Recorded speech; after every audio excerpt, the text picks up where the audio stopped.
than China. For example, India is having a good relation with China, but due to some military issues, there have been issues. But we see that we have a $300 million trade with China. So that is why there is a dominance created by China. So I believe that there has been turbulence in the world due to China only. I'd like to agree with him. I'd like to agree with him, but in certain ways, like we already know, since the war between the Ukraine and Russia has been going from almost more than 1 year, due to which we have seen the price rise in petrol, the trade inflation, the problems in the aviation channel, and the area of the Russia known as the L4 zone has no flight area, due to which the flights are getting diverted and time for the flights are getting diverted. So China market can be a point, can be a factor for the world nation.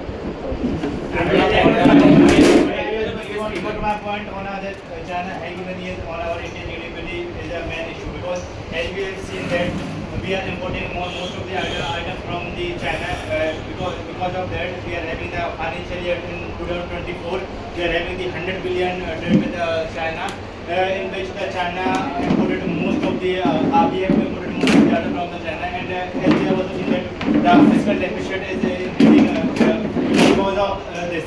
And so if we want to raise our industries, as we have seen that China have the minimum cost price industries, but our MSME sector, when try to build our products, so they cannot compete with China.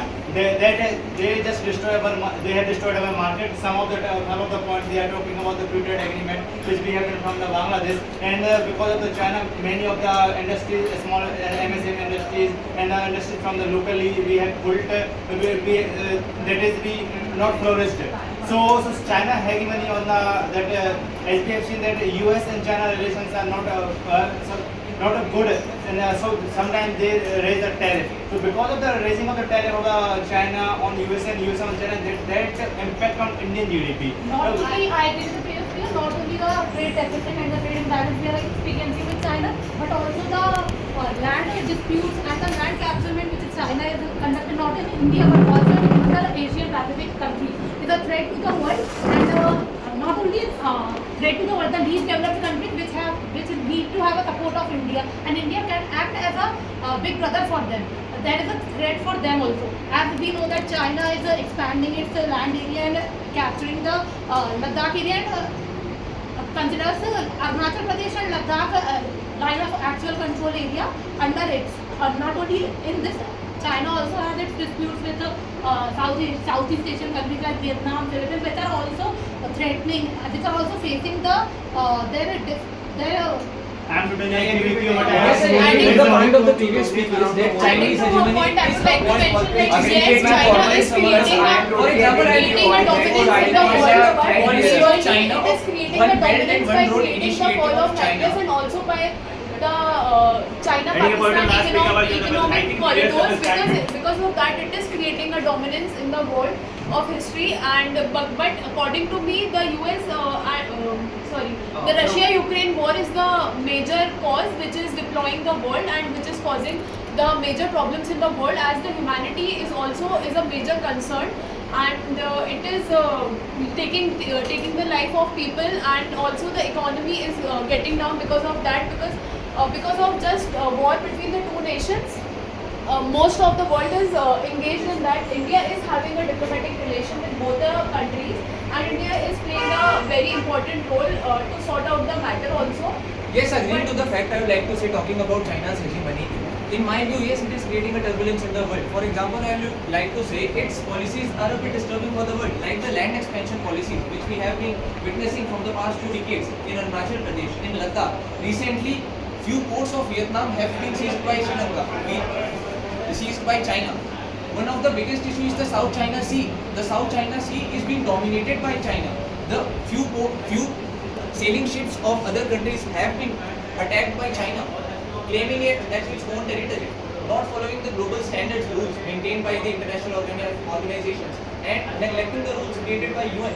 It is something which is disturbing the power distribution in the world. also just consider one aspect as and due to all these, due to the energy export and also due to the energy export by Russia and the grain export by Ukraine, the inflation of the world, the world has experienced massive inflation due to all these.